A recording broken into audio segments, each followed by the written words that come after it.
The Mirror Modifier is probably one of my favourite modifiers in Blender. It is an extremely useful tool which can be used for many 3D models. So just to give a quick explanation, the Mirror Modifier essentially mirrors the object along its local axes. So what do I mean by local axes? So in Blender, you have two types of axes. The global axes, which is the general values which we see here, which just tells us where everything is situated in the scene. And then we have the local axes, which is the axes specifically for a mesh. So if I zoom into the model here, you'll see that there is a tiny orange dot in the middle. It might be quite hard to make out, but it's just about here. This is the mesh's point of origin, the centre of its local axes.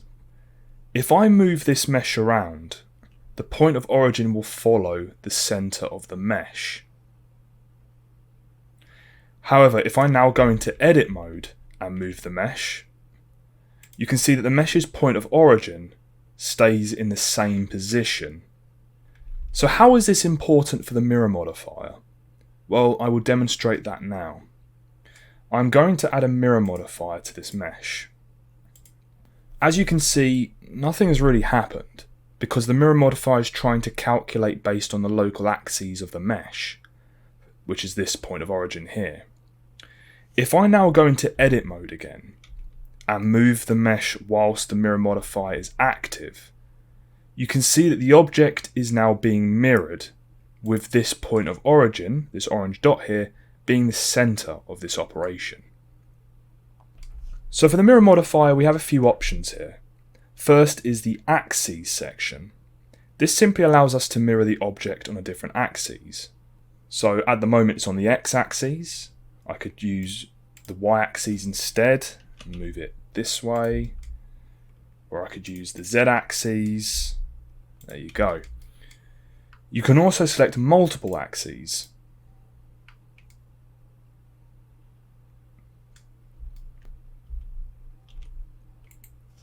So the next section here is bisect. So this basically cuts off the mirrored version if it goes into the base object. So with our monkey head here, you can see that I have it mirrored along the z-axis. By default, if I move these over each other, they just pass each other normally. However, if I now activate bisect for this z-axis here, you see that the mirrored copy starts to get cut off as it passes the base object. The flip section works with the bisect tool and simply just flips it. So if I click Z on the flip section, you can see it's just the other way around. The mirror object field here allows you to specify an object in the scene which can act as the centre of operation. So if you don't want to use the mesh's point of origin, you can create an empty. So for example, let's use plain axes and move them over here.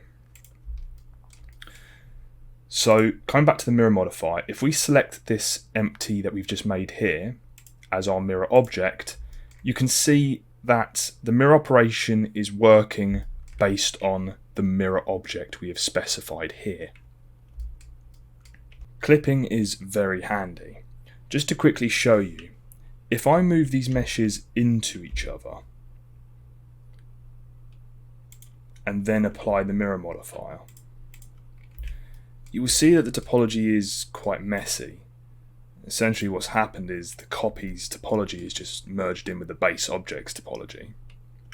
However, if I now enable clipping and do the same thing and then apply the mirror modifier, you can see that the topology is nice and tidy.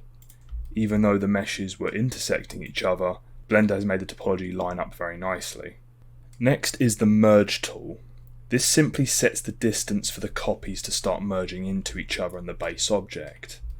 So if I enable merge and then just increase the distance here, and let's say I move the meshes down a little bit,